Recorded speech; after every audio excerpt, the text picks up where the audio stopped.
Olá! Vamos direto ao ponto hoje, né?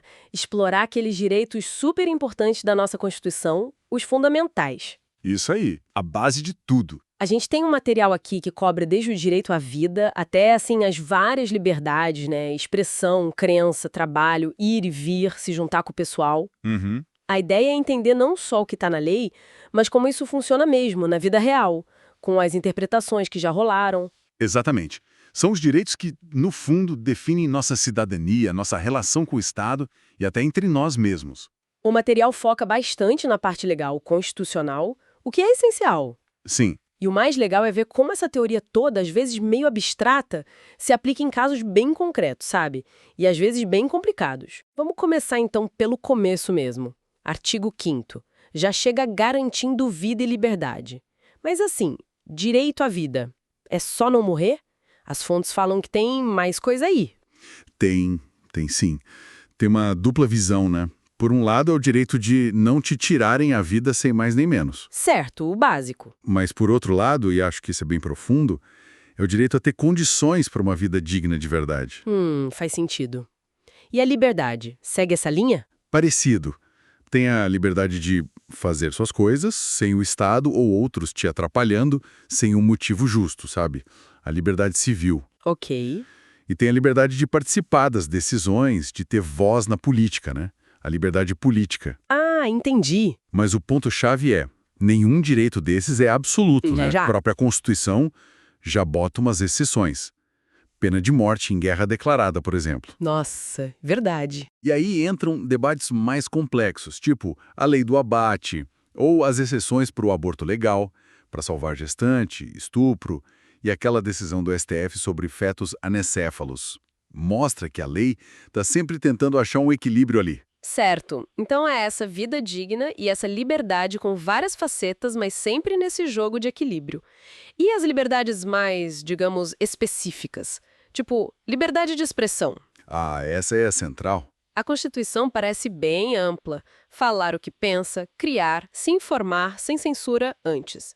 Isso vale mesmo para a ideia polêmica, para sátira, para a biografia não autorizada que dá briga. O STF já se meteu nisso, né? Com certeza. É um pilar da democracia. Mas olha, não é terra sem lei. A Constituição proíbe o anonimato. Para poder responsabilizar, né? Exato. Se você fala algo e causa dano, tem que ter como te achar. E tem o direito de resposta, indenização e o ponto crucial. Essa liberdade não serve de escudo para crime. Tipo, incitar violência, racismo. Isso. Ou ameaçar instituições, pessoas. O STF mesmo já teve que lidar com casos assim. Diferenciando crítica, mesmo dura, de ataque ilegal. É uma linha tênue que os tribunais estão sempre tentando definir. Entendi. E a liberdade de consciência, de crença? Isso protege quem tem religião e quem não tem também, né? Sim, protege tudo. Crer, não crer, praticar o culto, até mudar de ideia. E a tal da uma assistência religiosa para quem está internado ou preso. E a objeção de consciência? O que é isso? Recusar o serviço militar? Isso. É o direito de dizer não posso fazer isso, tipo serviço militar, por causa da minha fé ou convicção. Mas atenção, Tem um mas. tem. A Constituição fala que tem que cumprir uma tarefa alternativa que a lei definir. O STF já disse que se a lei não existe ainda, a pessoa não pode ser prejudicada por isso. Ah, bom. E tudo isso está ligado ao Brasil ser um Estado laico, né? O governo não tem religião, não pode nem ajudar, nem atrapalhar nenhuma, mas tem que proteger a liberdade de todo mundo ter a sua ou não ter nenhuma. Daí vem aquelas discussões sobre crucifixo em tribunal, né? Ou sacrifício de animal em ritual. Exatamente. São temas que mostram essa tensão entre a laicidade e a proteção da liberdade religiosa na prática. O STF já analisou ambos. Faz sentido essa dinâmica. Mudando um pouquinho o foco. Liberdade de escolher a profissão. O texto diz que é livre, mas aí vem. Atendidas as qualificações que a lei estabelecer. Ué, é livre ou não é? É o que o pessoal do direito chama de norma de eficácia contida. Pensa assim, a regra é ser livre para trabalhar no que quiser. A exceção é a lei exigir alguma coisa. Tipo um diploma, um exame. Isso. Mas a lei só pode fazer isso se tiver um motivo muito bom, sabe? Geralmente quando a profissão envolve risco para a sociedade, médico, engenheiro, ou precisa de uma habilidade técnica muito específica. Ah, tá. O STF, por exemplo, disse que o exame da OAB para advogado é válido. Mas para músico, disse que exigir diploma era exagero, inconstitucional. Não tinha um risco ali que justificasse. Entendi, a liberdade é a regra, a restrição é a exceção, que tem que fazer sentido. E o direito de ir e vir, liberdade de locomoção, parece simples, mas tem limites também. Tem. É o direito de ir, vir, ficar no país em tempos de paz. É tão fundamental que tem até um remédio constitucional rapidinho para proteger, o habeas corpus. Para quando alguém é preso ou impedido de ir e vir ilegalmente. Exato. Qualquer um pode pedir a um juiz para checar se a restrição está certa. Os limites mais óbvios são condenação na justiça, né? Ou situações super excepcionais, tipo estado de sítio. E, para a gente fechar, os direitos de se juntar com outras pessoas. Reunião e associação, qual a diferença? Posso ir para a praça protestar com amigos, só avisando, e montar um clube do livro, uma ONG? Ótima questão.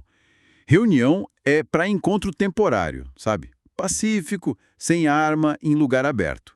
Não precisa pedir permissão, mas tem que avisar antes as autoridades. Avisar como? O STF tem sido flexível, até divulgar na rede social pode valer como aviso. A única regra é não marcar em cima de outra reunião que já estava agendada para o mesmo lugar. Ok. E associação? A associação já é para criar grupo mais estável, com objetivo lícito. Um clube, sindicato, ONG.